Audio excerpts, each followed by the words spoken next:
let me know.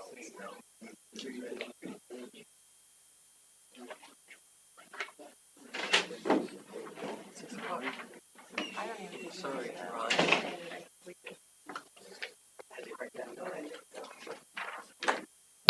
Okay, it's 6 o'clock, and so we're going to begin our November 28th, 2022 City Council meeting. We will begin with roll call. Jenny? Walters? Here. DeVorak? Here. Anderson? Here. Vogel? Here. Sarchet? Here. Great. Moving on to item 3, approval of agenda. I'll ask for a motion, please.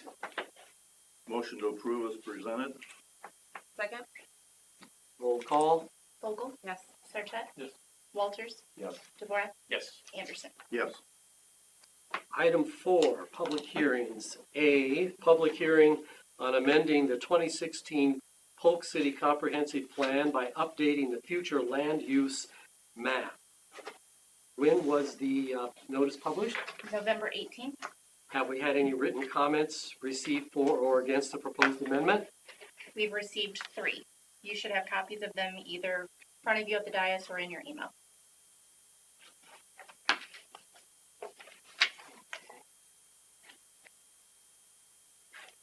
And so at this time,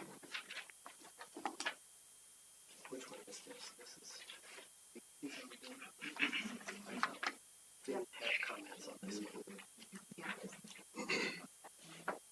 Okay.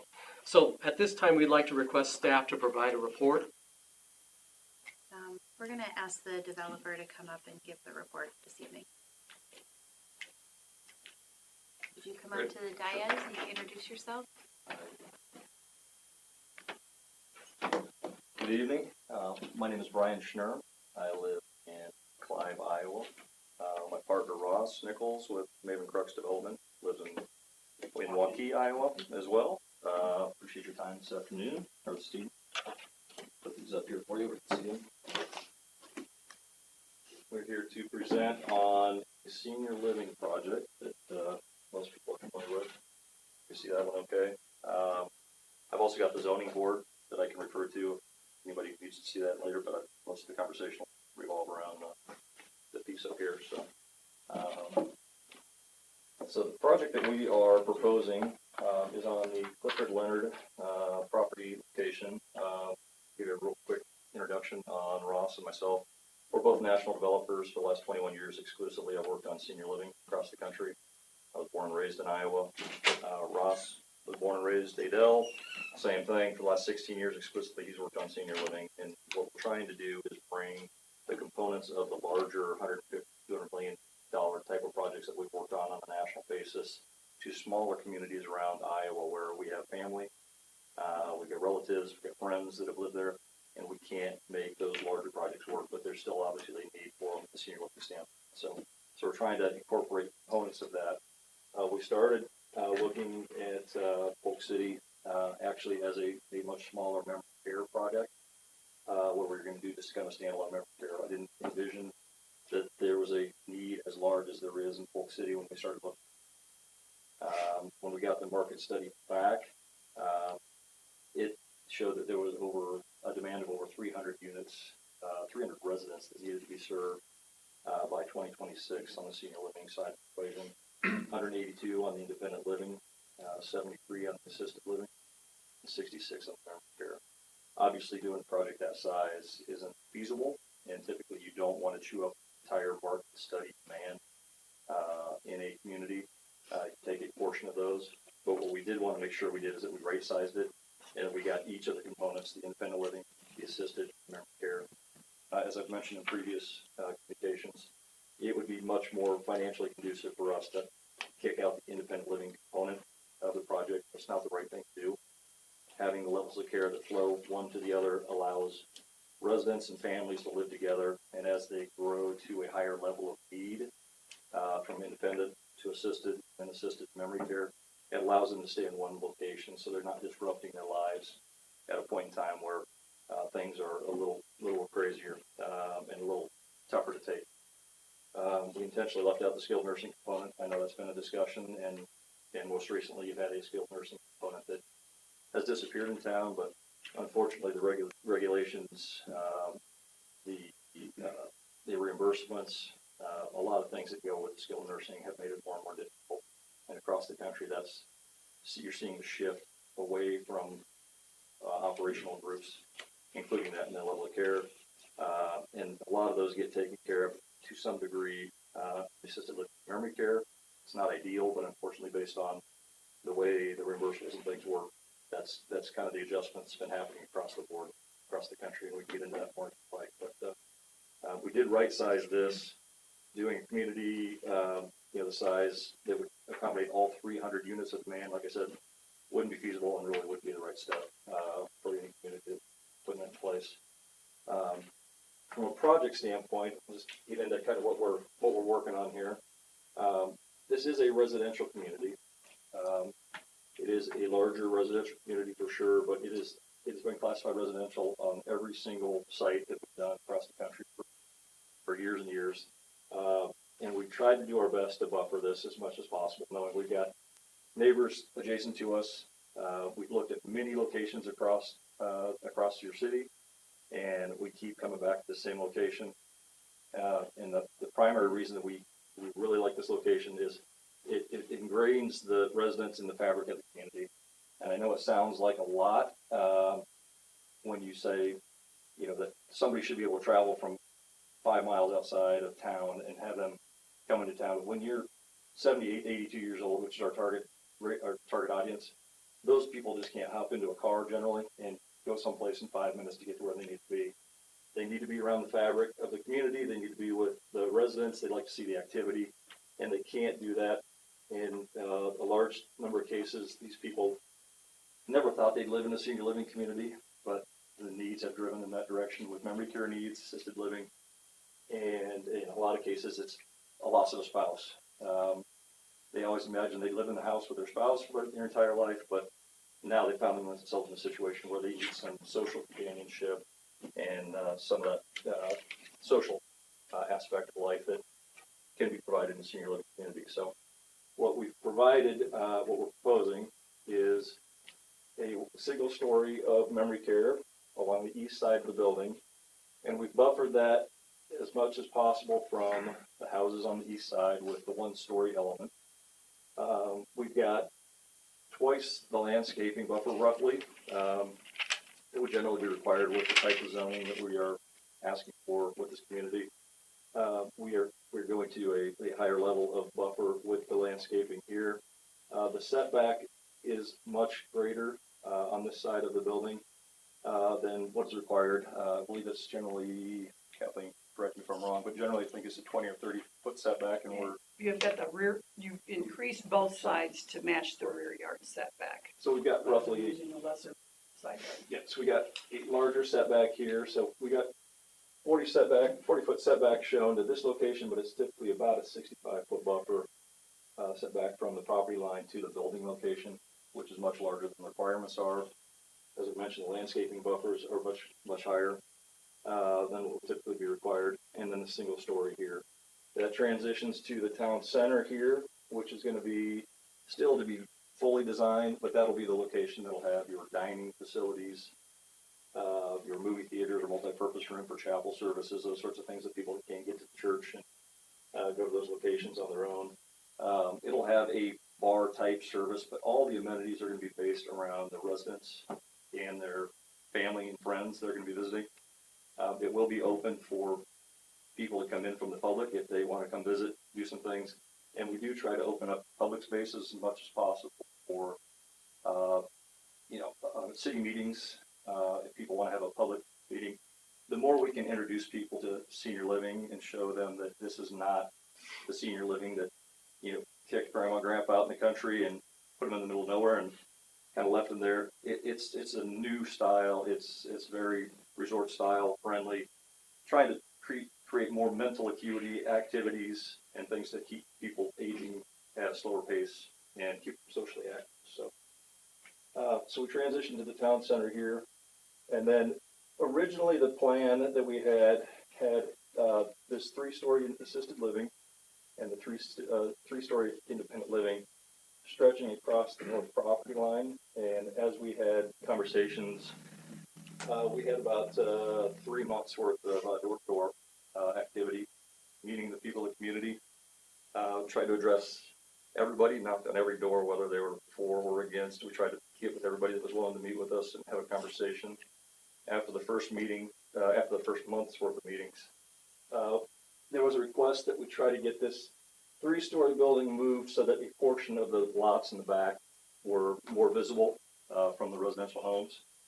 So we spent a few weeks with our architect, Polk Architects, who specializes in senior living, and we rearranged it. We were able to get the 3-story element pushed entirely on the west side of the site and get it off that north property boundary line so that we could buffer it with a story to 2-story here on this townhome portion and set that back more and really push everything out here to the side along Parker Boulevard where it would be least impactful on the residents in the adjacent area. So we got that portion done.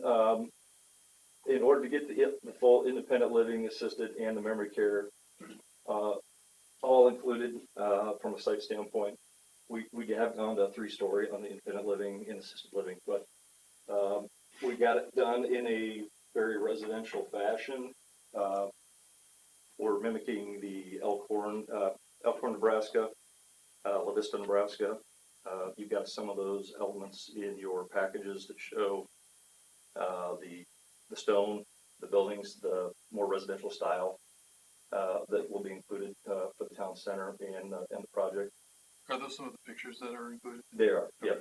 So that gives you somewhat of an image of what that will be looking like. The architectural elevations aren't exact, but again, we've added more stone or brick or better for terminology purposes. We've added more brick or better elements to this than is required by code. Again, to be a good neighbor and make this as residential as possible by putting some stone elements and some things on the sides that face the residents and those sorts of things to try and help buffer that, in addition to the landscaping and the setbacks and those sorts of things. So we've set that piece back as much as we can. Some of the other pieces that we've talked through that we modified, like I said, we did look at multiple sites. We kept going back to the site. The other locations were more on the northeast side of town, and those were getting fairly remote. They're also getting closer to the Ankeny suburbs and some of those locations where utilities weren't quite as readily available. It was just more remote from the standpoint of being interactive with the city and the elements of the salons, the restaurants, the services that Polk City downtown had to offer, where we'll provide shuttle services and things for those communities, but it provides it on a much closer basis so that they can come in and be part of the activity, not to mention the park and the trail systems and things that go through there that will become interactive as part of the community and be part of that learning, living, with the senior and younger population as they come through. We talked about the parking a bit as well. I know that's been a concern from some conversations. We were able to work with city staff and do a bit of a study to help show that from a parking standpoint, as you compare those to a handful, I think there's about 7 or 8 different communities around the central Iowa, central Des Moines area, we are exceeding the requirements that would normally be picked up in the city codes of other surrounding areas. I know you don't have a specific code relative to senior living in Polk City, so it was important for us to show that was being picked up, and we have exceeded that. We do have an element of parking underground, in addition to the surface parking that you see on here. And underground parking is a premium. It is desired in the Midwest because of the weather and those sorts of things. And we provided more. Typically, we do 1-to-1, so 33 units of independent living. We provide around 33 units of independent living parking stalls, plus or minus a few. We've actually got more than that. We got around 55 under here now. And that will provide more premium parking and space under here that will get utilized very quickly. Actually, you can generally charge a premium for that in most communities if you want to, kind of get to that level of detail and care. But that is provided in addition to the service. The other element that we are still willing to discuss, if the city has an interest, we weren't sure after the planning and zoning if there was an interest or not, but there was some concern about parking on high activity areas. Typically Mother's Day and Easter are very big traffic days at senior living communities. And in those cases, we'll work with the operator. The operator's done this in many cases. They will require their staff park in a location that they will identify and negotiate with. Sometimes groceries, sometimes spaces that aren't going to get used somewhere in town. And then they'll negotiate and have their staff park in those locations, and they'll shuttle their staff in to work on those days to open up the traffic, or open up the parking areas here. But in addition to that, we do have to pay a park dedication fee as a portion of this project. And in review of some master plans and discussions with the city, our understanding is that there was originally a master plan to put parking at Leonard Park up here on the northwest part of the site. And we are willing to redirect our park dedication fee and put in the parking up here at the northwest, which could then serve as an overflow for those high capacity days for parking. It will also serve as an opportunity to take away some of the parking concerns that some of the neighbors have currently on a day-to-day basis, where they're parking on the cul-de-sacs and city streets and traveling through the trails and coming down to the park because there's no parking at that park on a current basis. So we try to do a couple things, multiple things to alleviate some of the types of concerns and to react to the comments and the discussions that we've had with the community over the last several months of working through the different pieces. So,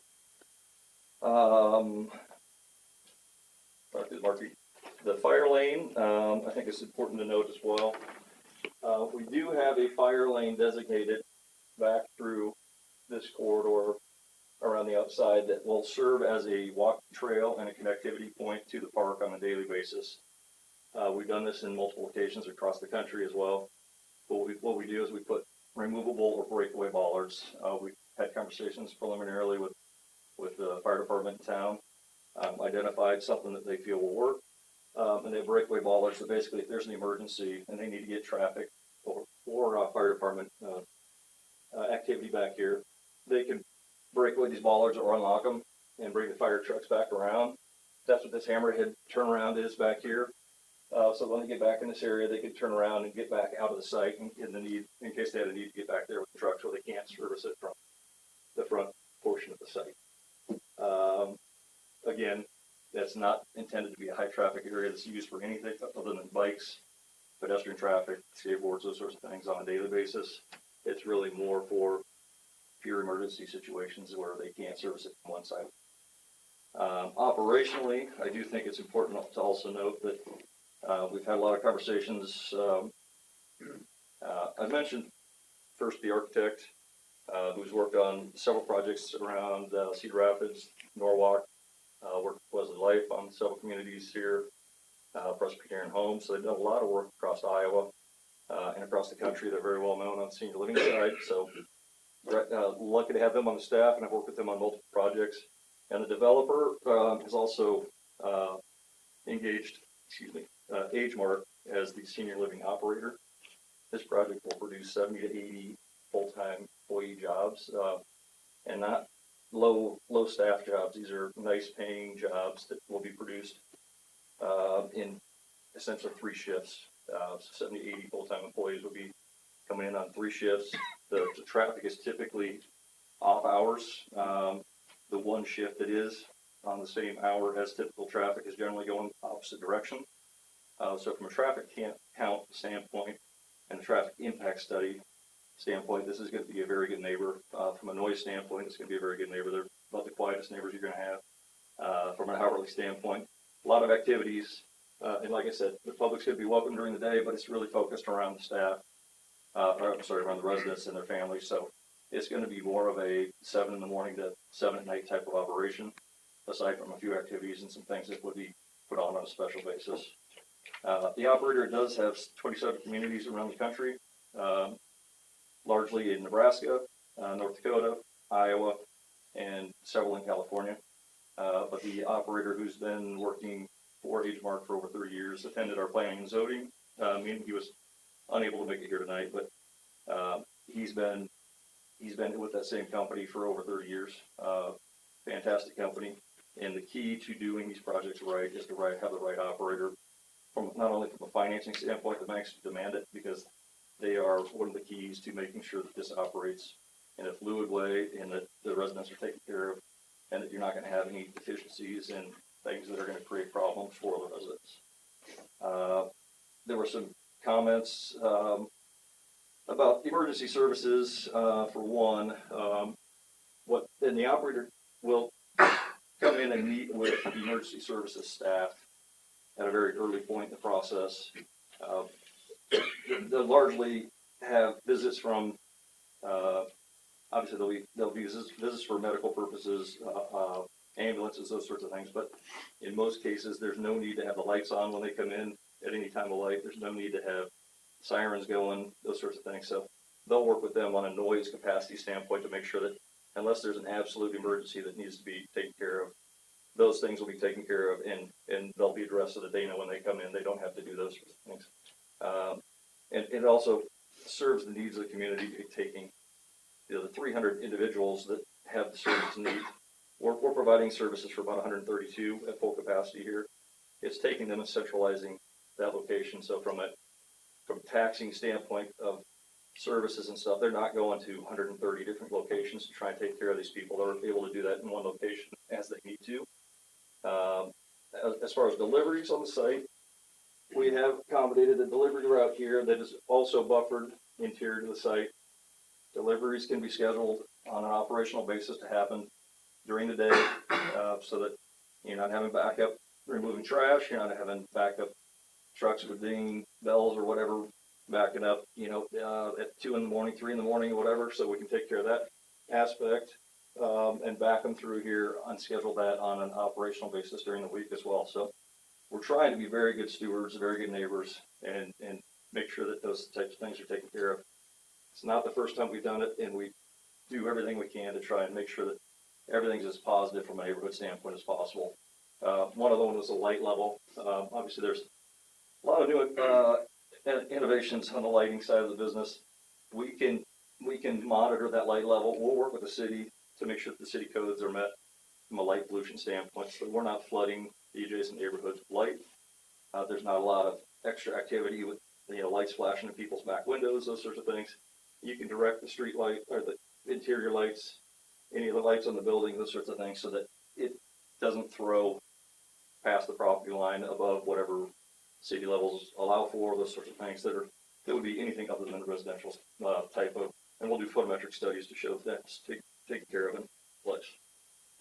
There's 24/7 staff, so anything that happens with bells, whistles, or anything else, if somebody tries to go out the door of the memory care, there's typically a lock on the door that takes 10 to 15 seconds for somebody to react. So if somebody is in memory care and trying to get out in the middle of winter, we don't want them to go outside, freeze to death in the courtyard, those sorts of things.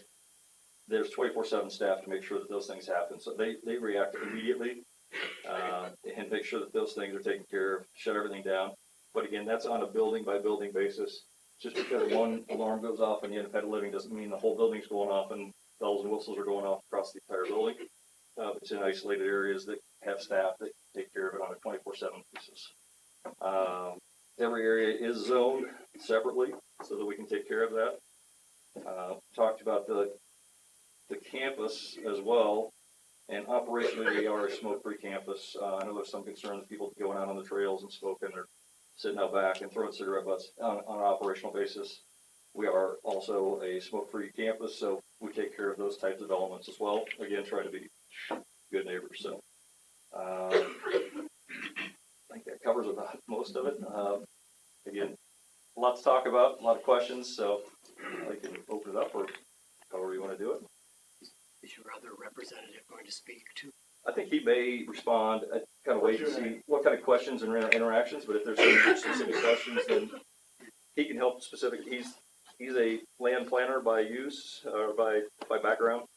Can offer a lot of assistance from that sort of context as well. When, if you want to talk about kind of the PUD, and the PUD really allows you to specifically designate this for a specific use of a project on the site. So he can help speak specifically to that, and also to several other elements. But if you got any questions specifically, I'd be happy to bring them up.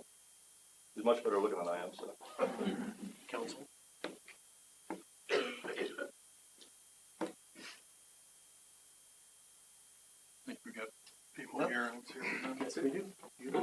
questions. So this is the time when we go to asking if anyone is present who wishes to be heard for or against the proposed amendment.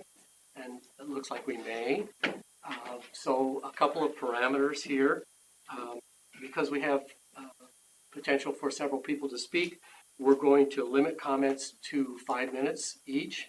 And our clerk is going to keep the time. And at 5 minutes, she will call the time, and then we're done.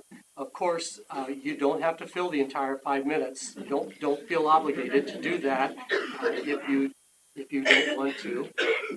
And then we would also ask that please try not to duplicate statements already made by others during this public hearing. We would appreciate that, and I think everyone would, in the interest of moving the meeting along. And if we've received written comments from you and you wish to speak, your comments should be limited to something new, not something that was in your written statement, because we have, council members all have copies of any written statements that were given us prior to the city council meeting. So, Jenny, if you are ready, we will go ahead and open it up for anyone who wishes to speak for or against this, and please come to the podium. Yeah, hi. Yeah. And then Ken, just please state your name and your address for the record. For the record, my name's Ken Morse, 1308 West Side Drive. I've lived in Polk City for 45 years. I'm on the Polk City Tree Board and chairman of the Polk City Art. My interest in this project concerns the proposed parking lot at Leonard Park. Some of the council members may not be aware that the Parks Commission has already discussed a parking lot at Leonard Park. At the time of those discussions, I was the Tree Board liaison and was in attendance at those meetings. For a variety of reasons, which I'd be happy to go into if you wish, the Parks Commission voted unanimously and adamantly against a parking lot at Leonard Park. They were adamantly opposed for several discussions. At the time of the original conceptual design of Leonard Park, it included a parking lot, but it also included a splash park. There are no current plans to move forward with a splash park. I've seen parents and kids utilize this open green space to play catch and throw frisbee. As you drive up Parker Boulevard, this open area is a complement to the park. In addition to all of the reasons that the Parks Commission voted against the parking lot, all of those reasons still apply. There is now one new reason. Public park space should not be paved to support parking for commercial business. This sets a precedence for bad policy. The city would incur costs forever. It is not free. This parking lot proposal is being driven by a commercial business venture, not by the Parks Commission. Don't pave paradise to put up a parking lot. Any questions? Yes. Ken, I was the liaison parks during that, and I completely agree with you on that was the vision of the Parks Committee at that time, and it was voted down, hands down, no questions asked because of that. And I state on the record that I completely agree with you and what the Parks Commission's decision was at that time to preserve the green space. There's a variety of factors in it. They all still apply. Okay, thanks, Ken. You're welcome. I'd like to make a comment too. Prior to Leonard Park becoming park, we had a citywide Parks Commission meeting where we invited citizens to come. We had a very good turnout for Polk City. There was almost 50 people there. Question was asked, what would you rather see? Small parks throughout the city or one big park? The consensus was small parks that we can walk to. No mention of a parking lot. One of the factors in that discussion, we all speculated, said if kids could vote, kids would rather have more parks, more park equipment, less parking lots. Thank you. I appreciate your time. Sure.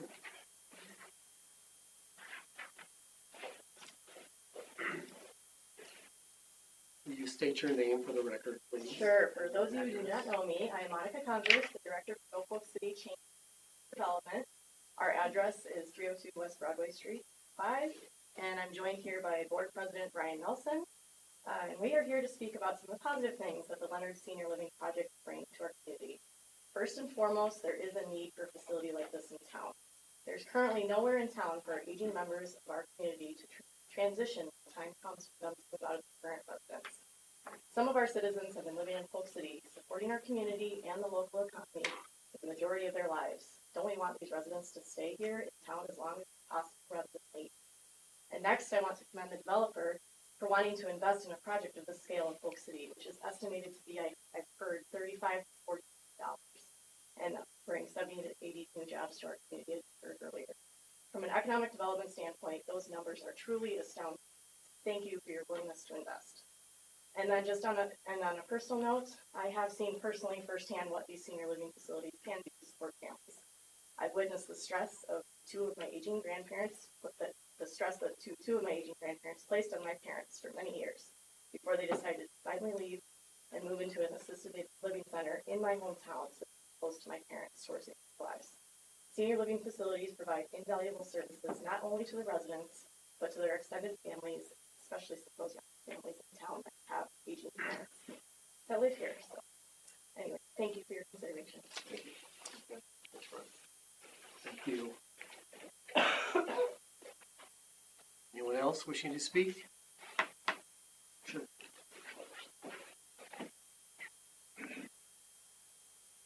My name is Steve Nowak. I live at 1312 Bellware Road on the north side of the proposed project. I was initially not on board when they first came to talk to my wife and I. But since then, as I've seen, they have made considerable effort to address the concerns of both the neighbors, planning and zoning, community. That lot's been vacant, or just open space, which is really nice. But our fear has always been that something like apartments is going to go in there, which I definitely do not want that. I see this as a much better alternative.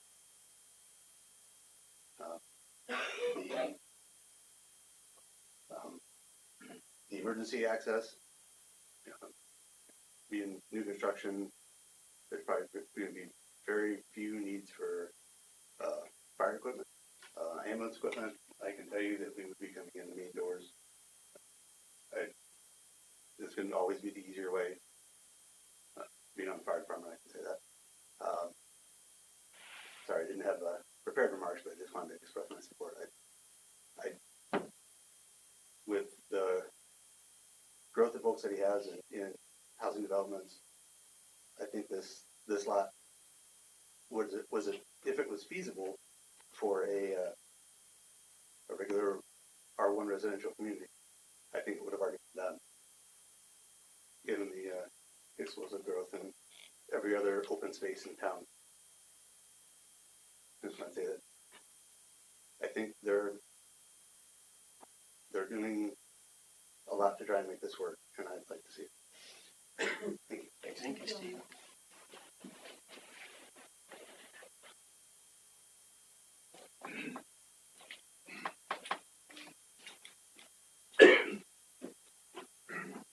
Hello, I'm Chad Lubnick. A few of you know me. Been a resident of Polk City for the last 12 years. I live at 1400 Marina Cove Drive. Just want to speak for this development. I think, and it's kind of already been said a little bit, but with our aging community, one thing I've learned over the 12 years I've lived here, people from Polk City love to stay in Polk City. And this gives, and a lot of reasons why. It's a great community. And I think a facility like this brings a lot of good for aging residents to have a place to go, not have to leave the community. As a builder of senior livings, and also I've known Brian Schnur for probably 20 years, worked and known him personally. I can vouch for what the facility will be. It'll be a great quality facility to bring to this community for our residents to move into, and for our younger residents that are moving to Polk City, a place to bring their parents when they want to be closer to family. So I just wanted to speak for it, and also that I know the developer, I know what he builds. They've done this all across the United States on different developments, and this will be a development that Polk City will be proud to have here, and it'll fit right in with the neighborhood. So, thank you. Thank you, Chad.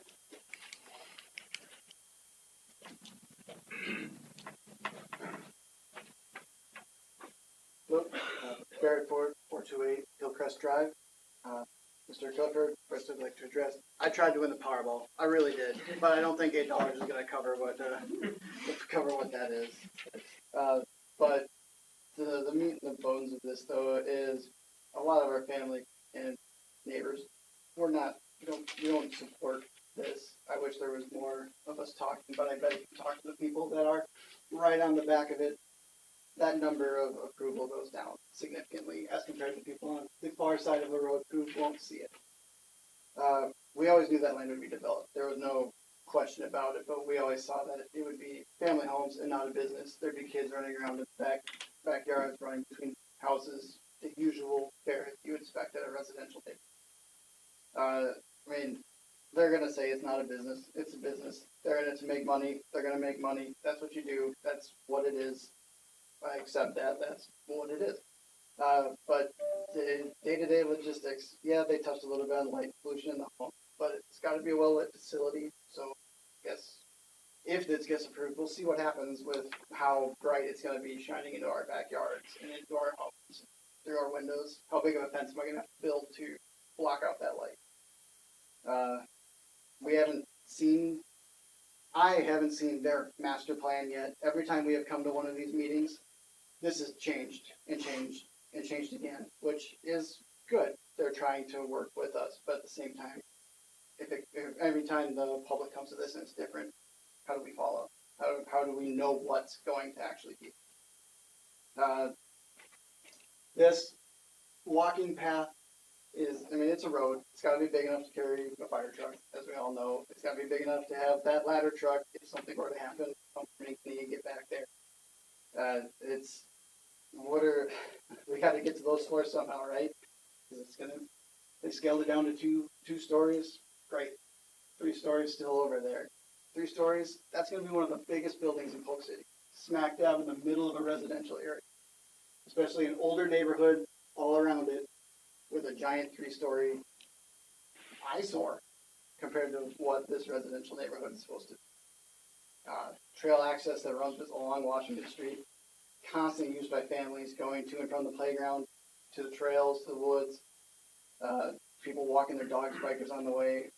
We're now adding a lot more traffic. We're adding traffic. We don't need kids getting hit by a car or having to stop. Let kids be kids. Let them go. Give them the trail. Give them the access. Let them enjoy it. There's currently an empty care facility a block away from us. I believe I recently heard that it got purchased. That's great. That'll be a true memory care or brain care. But what happens if this fails? Does it become just apartments? Are we gonna fill it up? This was discussed at the last not council meeting, but the zoning meeting. And there was a good 10-15 minutes discussion about how can we make it so that it doesn't turn into apartments if they were to fail. Doesn't sound like it's easy to do. It's not something you can just put in a contract. There was a lot of steps that they tried to figure out, and it wasn't easy. The concern is, what's it going to do to our property value? How's it going to affect our taxes in the coming years? We have a new lack of privacy that this business is going to bring into our lives with several multi-story buildings. Again, one of the largest buildings in this city is going to be sitting right on this road. That's crazy to me. We've got, by Brian's own admission, it's too small. He would rather have more acres because they can have the facilities that they need that they would normally provide. They've scaled it back drastically, but now you're scaling it back. What are you scaling back? What are you not providing our community that they provide to every other community? What are they shorting us in this smaller area that they could provide us in a larger Sir, that's area? 5 minutes. And will you restate your name, please? Because I didn't get it. Barrett Ford. Barrett. Yep. Thank you, Barrett. Absolutely. Thank you. Thank you. Anyone else? For or against? Sure.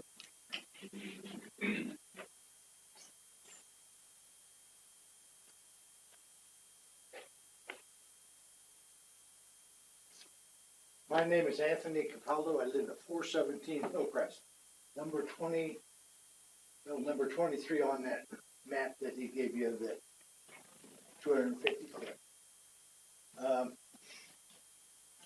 I moved here 35 years ago. Ken was already here. He'd already been here 10 years. But Ken and I both served on the Board of Adjustment for a number of years. I know I was on it for 25 plus. And anyway, Polk City is my community, my home. When we first moved here, my youngest son was going into high school, went to a baseball game. Ron Anderson knows this story, so I'm not going to name the name of the person who had been a lifelong resident of Polk City, but he looked at us and he said, you know, Polk City used to be a pretty nice place till they built the lake. Okay, that was 35 years ago. I'm sure there were people against building the lake.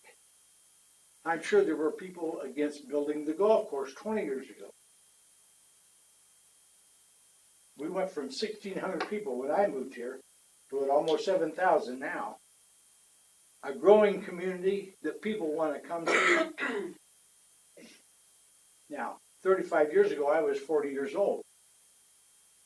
I'm now 76.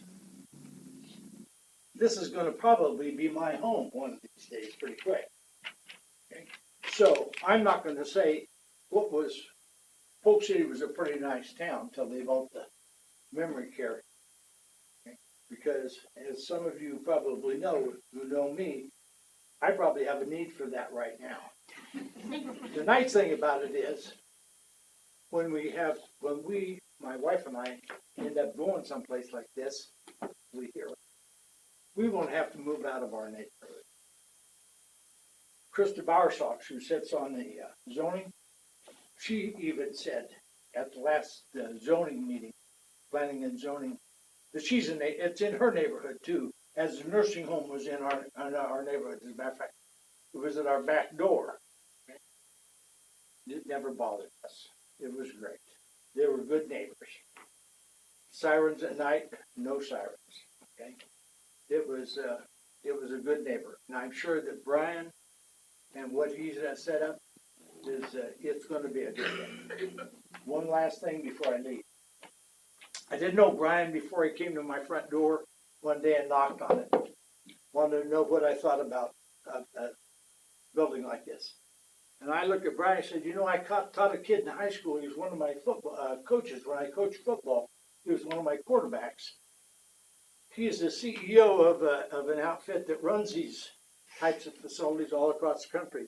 What's the name of the outfit that Joel's with? Like their services, Okay. In Des Moines, and they must have, how many do they have in the country? 165 roughly. Okay. And so I called Joel and I said, okay, tell me about Brian. Can we trust him? And he had nothing but glowing remarks about Brian. So I'm telling you, from somebody I know very well, that what Brian says is probably going to happen. I realize Ken's concerned about the parking lot.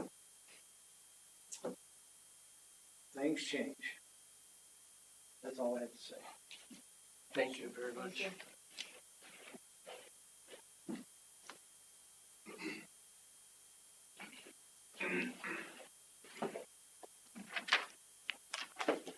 Hi, my name is Joy Eiley. I live at Drive. I spend a good portion of my work life advocating for older. We know that communities need to plan where these exist. This facility just happens to be, whether you look out my back deck, my kitchen, my bedroom window, I look at that part. So what I would ask the council today is to really think about what will help them be good neighbors to us. So when we talk about lights, right, we know that there is code, but we know better. We can ask questions about how they're going to staff this facility, make sure that they're living wage jobs, because those are the people. People of Polk City will be working. Making sure that it's accessible for the older adults that are here. Thinking about how our EMS system might feel this, and how to plan for protecting our fire, our emergency responders, right? Because they're probably going to see a pretty significant uptick. Because we're not just going to continue to have older adults that are here in the city now. We will have other older adults, which is not entirely bad. But I think that we need to plan for that.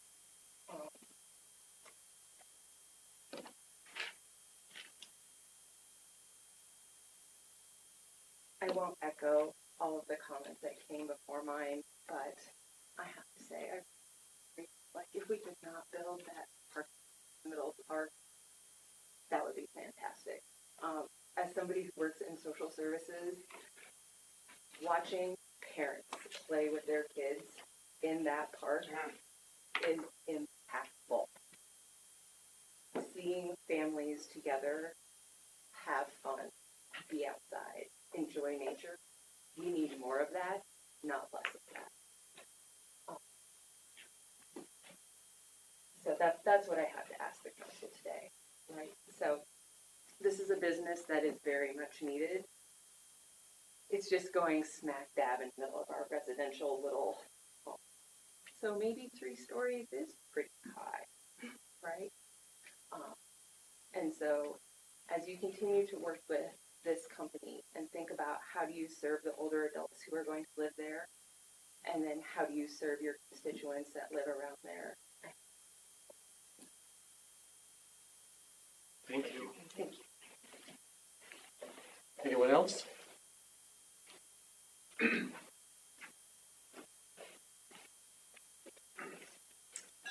My name is Maya Goldbuff. I'm at 405 Hillcrest Drive.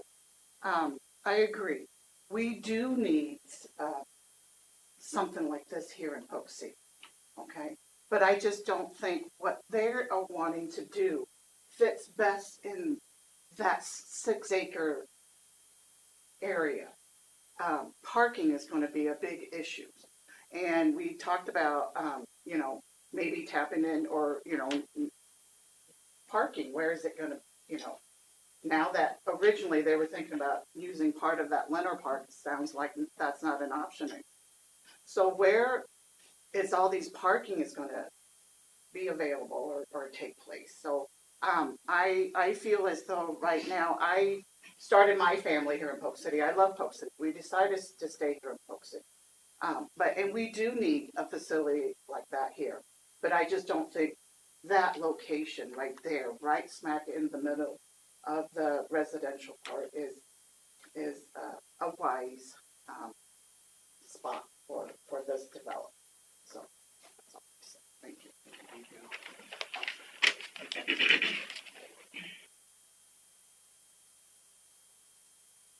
Anyone else? Yeah.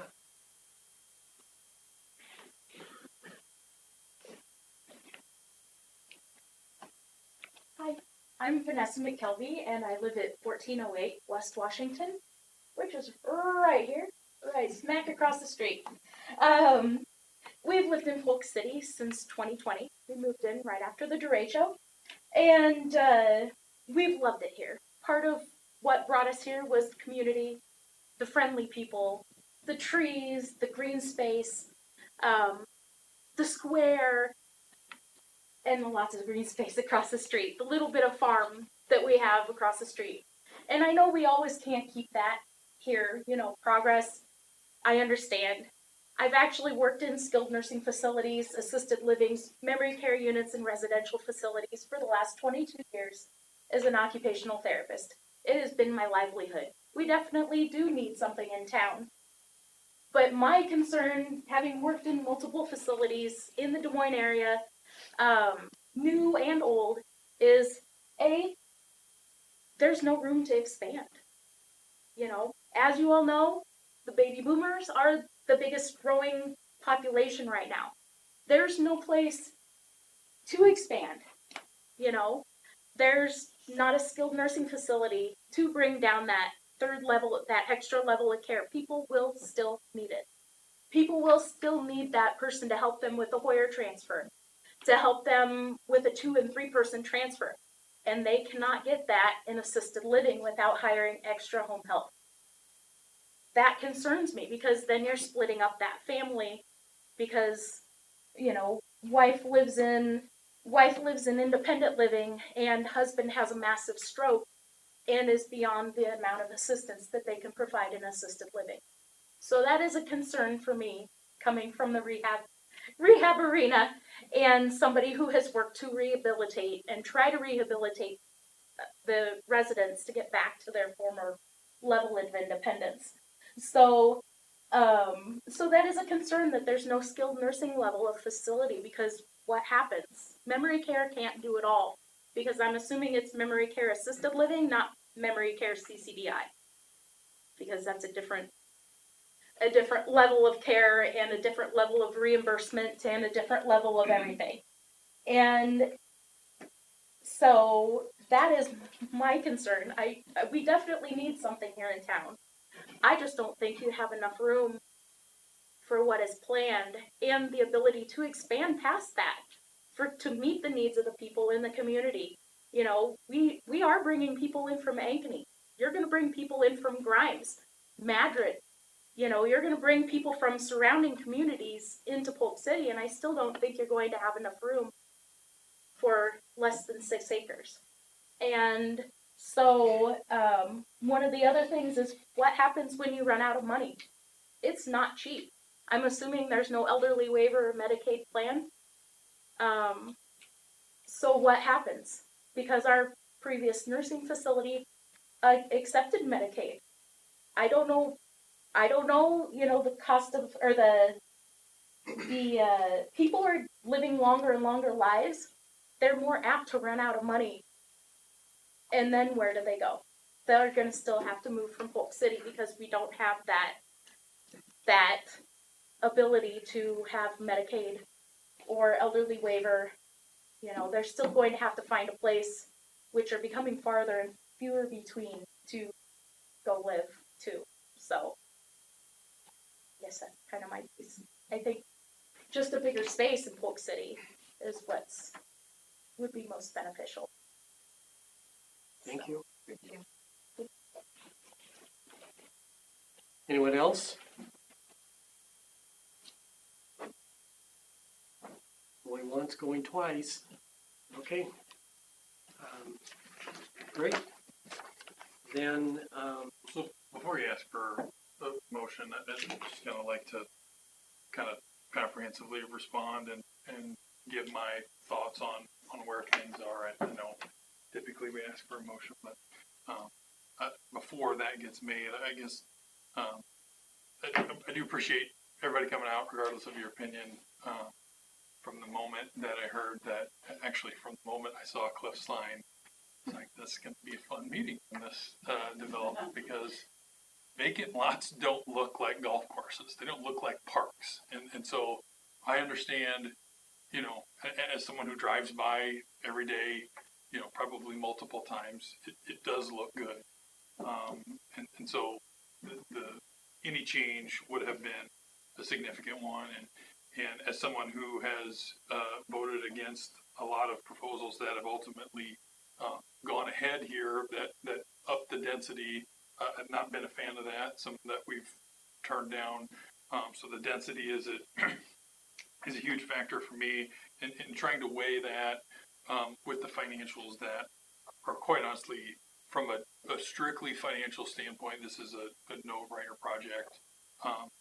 In my time sitting up here, I've never seen a letter from the school supporting a project, and I think that's indicative of what it would mean for the school to add this type of valuation, to add these type of number of jobs, but have never made any decision, and I want people to know that take seriously what this means to whether you're right across the street or on the other side. And so kind of just taking into account a number of things, I'm quite honestly a little bit surprised the mix of positive and negative pieces, and I do think that there are pieces to work out. Ken's point about the the parking lot over at Leonard Park and was echoed here. We built neighborhood parks to be used by the neighborhood, not to serve as a parking lot. So I feel like that's in the margins type issue and not a showstopper for me. But the thing that I keep coming back to that I didn't quite realize is, in watching the P&Z and discussing with people, and someone else that's not here, I know that as a longtime resident and has wanted to spend their life here, now lives in Johnston because something like this doesn't exist. You mentioned 300 residents, the need for 300 residents. A good chunk of those people, and I think it's a fair point that some of them are elsewhere, but a good chunk of those people are here, would like to spend advanced years, is that the way to say it? I don't know. Later stages, I don't know. What'd you call it? I'm just gonna save you. Whatever the demographic this is meant for. And so the notion that we have people that want to stay here because of the same things that have been talked about here, there's value in living here, and they don't have the option. And again, unrelated to this, we had a gentleman, like you said, that was here, that was forced to make that decision and go somewhere elsewhere. So it resonates with me that can we serve all of them? No. And you know, there are a number of concerns that I think are justifiable with if this doesn't work, and the timing is auspicious because there's a facility, as I understand it, which is very little. It's a different need that the Polk City Nursing and Rehab was serving than this would, but and that's going a different direction, which again, semi-related. So I don't want anyone to not have felt heard, and I think in some of these meetings, the formality of who talks, how long they talk, when they talk, how to respond gets lost in the gravity of the decision that is part of this. But some things resonate more than others, and the need for those folks that aren't able to stay here really was surprising to me that hearing those voices. And I am a little, if there's a residency requirement, I've got parents that, if you've got a facility a little bit farther away, maybe you can push them in that direction as opposed to this one. So we can keep more of the people in Polk City here. But anyway, I do think also hearing sort of pseudo testimonials, and I know you've got a project in Clive, and I want to check out that with some of my peers that work up there, and just make sure that to the extent that anytime we change something, especially going to a denser use, that those other factors, the harder to quantify things, are accounted for. So I was encouraged to. So I think you were. Say, do you want more? I have comments too. Do you want to do comments, or do you have more steps than comments? Well, we already started with the comments. All right. No, I just want to thank everybody involved, from the start to the finish, to the positives, to the negatives. All the comments tonight were very thoughtful comments. They offered different perspectives. Some things I had considered, some things I had not considered. You spoke to different things, and so I appreciated each and every one of your comments. I know several people also made comments at the P&Z meetings.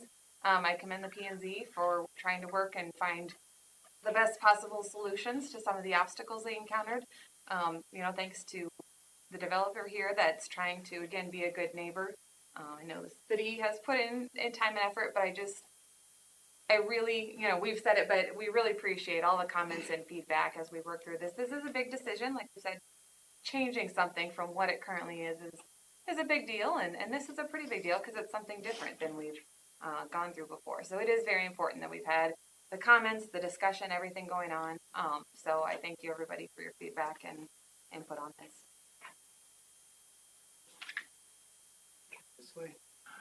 Well, I might be the closest to using this, only I don't plan on it anytime soon, but we've heard from people that lived here 12 years, that lived here 8 years. I've lived here since 1968. And when I moved here, my backyard was the city limits. I could literally climb the fence and pheasant hunt. Can't do that anymore. But what I have is a bunch of nice new neighbors. The city is changing. It's changed a bunch. My kids, when my children were in grade school, classes were 14, 15 kids. That doesn't happen anymore. It's changing. Is it a bad thing? I don't know, because now my kids can be in plays with our full productions over at the high school. My grandkids are much older than that. And it's just, it's part of it, yeah. Do we like that green space? Absolutely. Before, after even the houses behind me were built, my children and I used to go up there and fly kites up there. Cliff loved to watch us. It was fun. It was a nice place, but people move on. This is Cliff's ground. He's ready to move on. That's his retirement, that ground. Will there be problems with this? I imagine some, but I imagine very few. And I'm very close to this because my 95-year-old mother-in-law moved in with us a couple of years ago. Got to the point where we couldn't take care of it. We just couldn't do it anymore. We had to find a facility for it. We were very fortunate. Got her in Polk City. I'll be darned if it didn't close. Will we bring her back here? That remains to be seen. She's going to be 98 real soon. So we'll see. I can, yeah, I know how you feel about something in your backyard, but bottom line is, it's not your backyard. It's his. It'll be a plus for Polk City. You do have something to say about procedure. We're in the middle of a public hearing, so the comments that the council is making will be part of that public hearing.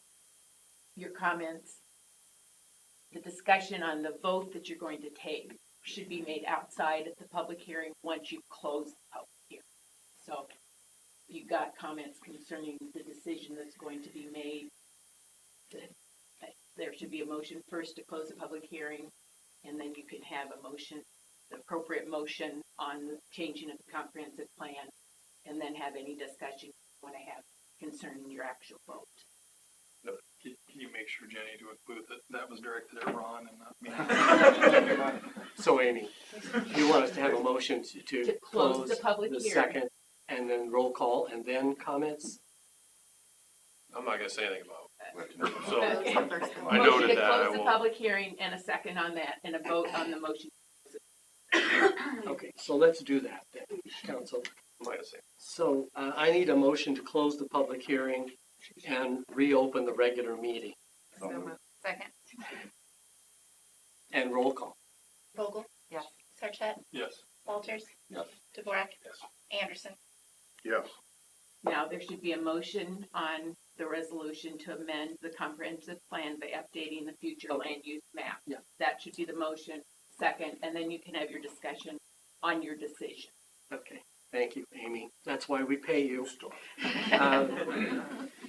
Item 1 there, Resolution 2022-145 to amend the 2016 Polk City Comprehensive Plan by updating the future land use map. So I'll ask for a motion. Please. Make a motion to approve resolution 2022-40. Second. And a roll call. Unless there's discussion. Okay. Now you can Now have you You discussion guys on the want to motion. squeeze me out? That's fine. I've felt this since the Let's beginning. open it up. Okay, Discussion thanks. on the motion. Thank you, okay. All good, all right. So I just want, it's important that everybody knows this is the toughest thing we have as citizens of the city to be objective while living within the walls of this beautiful community. If not, 2 years ago, there was potential Hy-Vee up the road. I had to look at that from the perspective of the neighbors, and I personally just didn't feel like that was the right place for Hy-Vee. That would be the same scenario, but where this ground is, right? I don't think that would be a great place for Hy-Vee, honestly. However,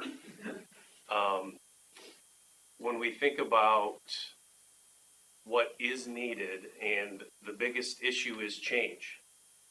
When I moved in, it was all field behind me. I didn't like when there was a bike path behind me. I was like, this is horrible. This is the worst thing ever. You know, people are going to see inside my windows. And then there was 100 houses behind her. But we have to understand we're in a community that is changing. And in this community, what we see in our backyard now, if we don't own it, it is going to change. if we like it or if we don't like it. So as an objective opinion, it's simple to see that we really do need a facility. We need a place for, I'll go, be it next year or when I get old. That is actually a hope to stay in the city. There was zero hope to stay in the city without a facility like this. There's no place to go. If there is, tell me. There really isn't. So as I remove myself and think, if I'm a neighbor, do I like this? Do I like it? Maybe not. Do we need it? Absolutely. And we have no control over what's in our back area, and it's something that absolutely would be utilized and be a wonderful economic driver on multiple levels.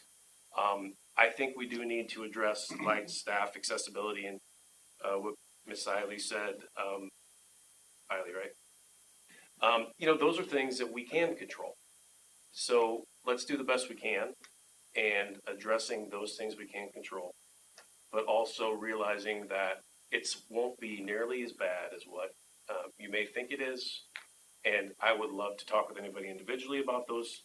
I don't want to say specifics now, but I have some thoughts on different things. So please do. I haven't heard from anybody. I'd love for somebody to come out, and I'm glad everybody came out tonight. Honestly, this is really a lot better than going on Facebook or social media, because we've seen that doesn't work. It actually is very counterproductive, in my opinion. So with that, Oh, wait, I didn't say anything. Jeff, You can exclude me. Yeah, I didn't say that. I said with that, I'll give it to Jeff. Brian, I appreciate your comments tonight. You've provided a consistent story throughout the meetings that you've attended.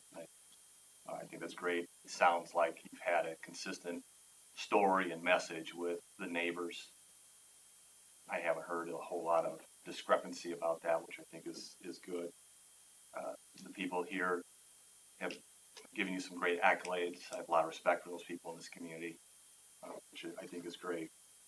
The one thing that does kind of bother me, you state that this is the only site in town, but you also state that this is a community that needs it. And when I look at your other developments, this isn't a consistent model. When I look at the site in Clive, it's in a cornfield out on the outskirts of town, but you want to be in town. And we all know, because we just walked through it here at 5 o'clock, that in time, some of these areas that you may have looked at will be part of town. There will be amenities around there. And so I ask, if we voted no tonight, would you still keep Polk City in mind? First of all, Clive is a 55 plus town community. It's not a senior living community where it's focused on 78 too. So they're a lot more mobile, a lot more able to get where they need to be. So it's a double occupancy. It's single family home, so different aspect. And unfortunately, the other locations that provide the body property, for instance, is one that we try to go and present and offer, even though it wasn't available. And essentially said, you're gonna have to carry me out of here. I love my spot. I'm not gonna move. That was about the only other location that was close enough to town that within a significant period of time could be available and ready if we cut some type of deal.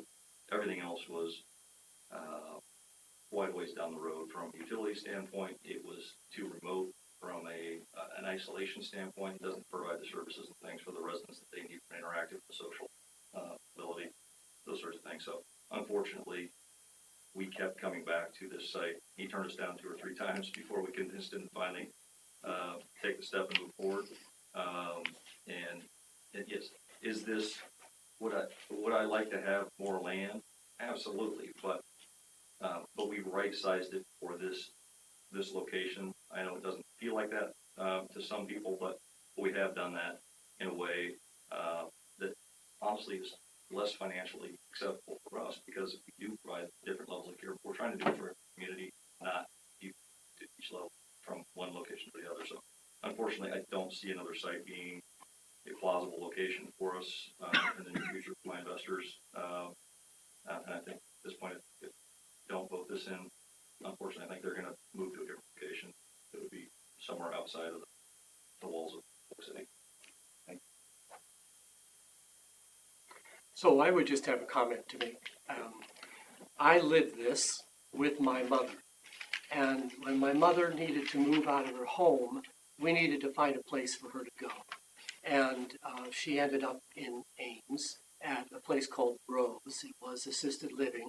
And it was the most beautiful time of her life in the most beautiful apartment that she, living space that she had ever been in. Unfortunately, my mom couldn't stay in assisted living forever, and she needed to go to a nursing home. So then we had to relocate her to a nursing home 45 plus miles away.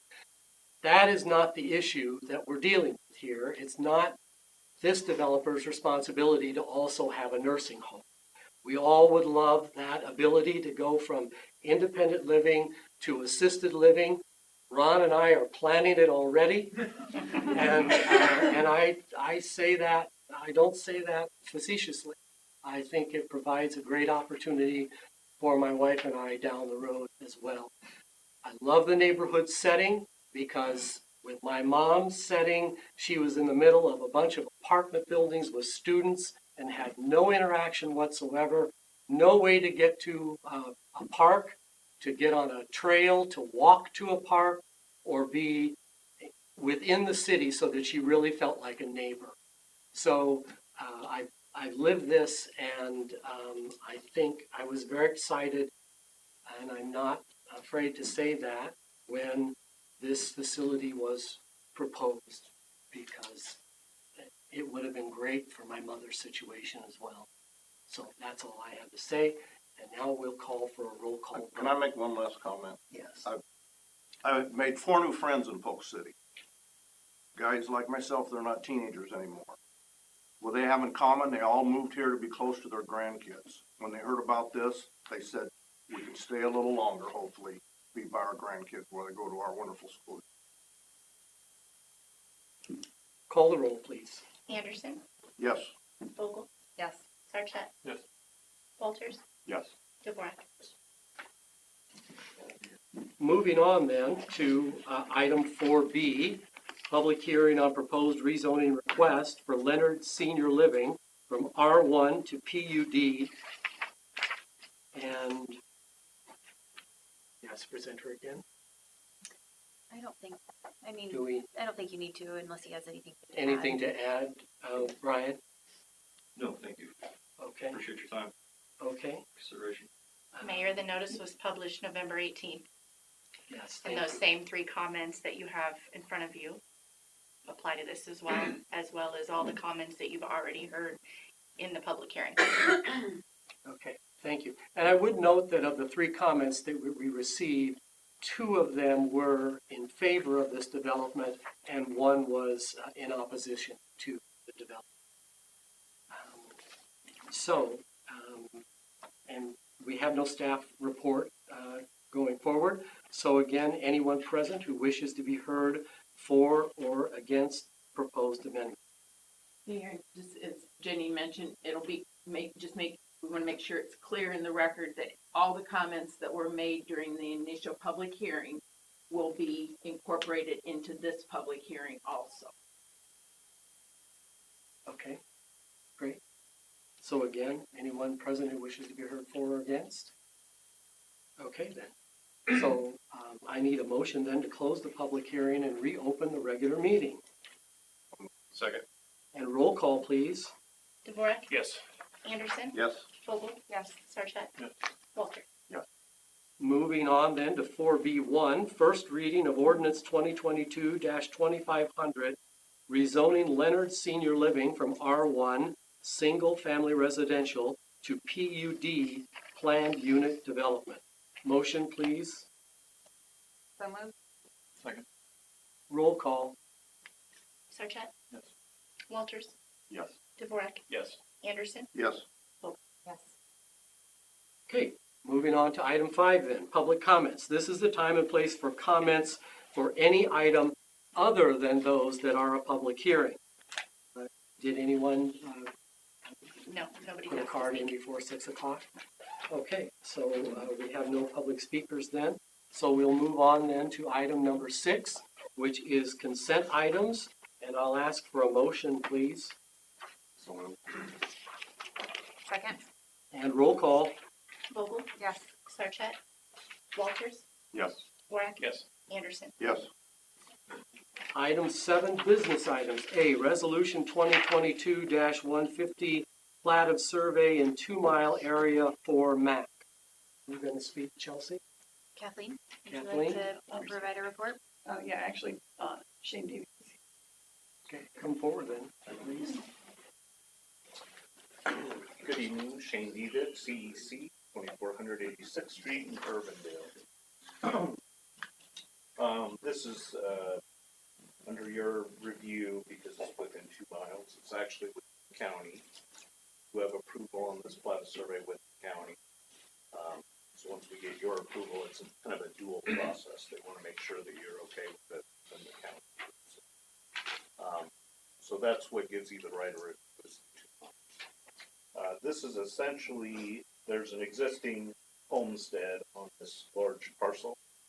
We're carving out that homestead so it can be sold separately from the main farm.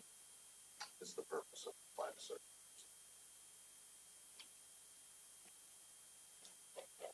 And from the council, I'll ask for a motion then. I'll move. Second. And roll call. Dvorak, Yes. Anderson, Yes. Vogel, Yes. Sarchet, Yes. Walters. Yes. By the way, thank you, Shane. Thank you. Item B then, third reading of ordinance 2022-2400, amending chapter 75, Polk City Municipal Code regarding the use of all-terrain vehicles and off-road utility vehicles within the city. So second. Just one, Chief, did you get anything back from that group that came? I can't remember if it was the last meeting or the one before. No, I haven't Okay. Okay. Okay, so we've had a motion and a second. Roll call, please. Walters, Yes. Dvorak, Yes. Anderson, Yes. Vogel, Yes. Sarchet. Yes. So moving on to item 8, reports and particulars. We'll ask if there's any staff comment first. think I'm the only one out here. Couple there. Yeah, I have 2 things for the council tonight. One, I invite everybody to join us on the square this Friday night for Light Up Polk City, 6 to 8 p.m. We'll celebrate the incoming holiday season. And 2, I would like to publicly acknowledge the Kiwanis Club of Polk City at the November 7th Parks Commission meeting.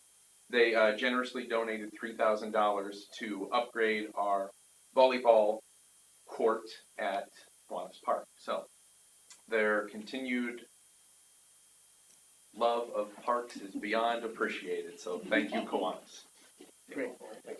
For those of you who don't know, this is Jason Tramming. He's the Parks and Rec Director. Nothing from Chief in there. Okay, so we'll then move on to Chelsea. You have anything? I do. We are going to move the city council meeting regularly scheduled for December 12th to December 14th at 6 p.m.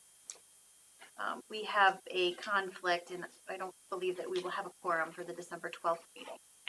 I also wanted to just make sure everybody noted that the December 26th city council meeting has been canceled, as was approved under the consent agenda tonight.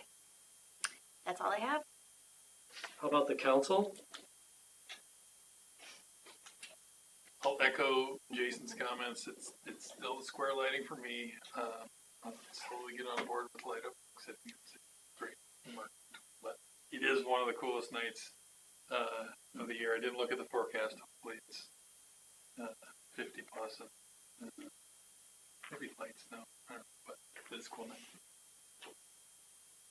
I just like to thank everyone for coming. This is our town, all of us. It isn't just ours. We want input. We need input. I'd love to hear input from citizens of Polk City. Makes it easier for us to make decisions. As you can tell, we don't take any of them lightly. So I was very conscientious, very diversified.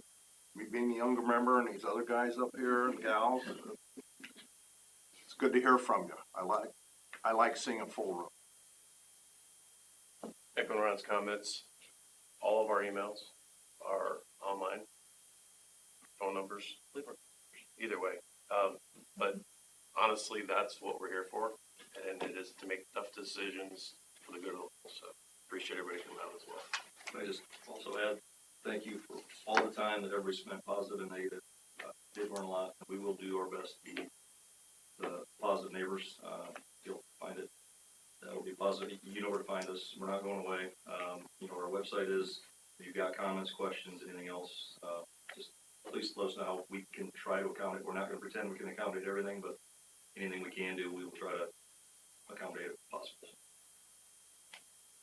And I just want to say, you know, we've, amongst comments, there's a lot of things in my head right now, though, about this community and the small town community feel. And this project, I think, complements that. Again, I'm somebody who's, you know, in-laws moved to town to be close to their grandparents. I'm someone whose grandmother went through something like this.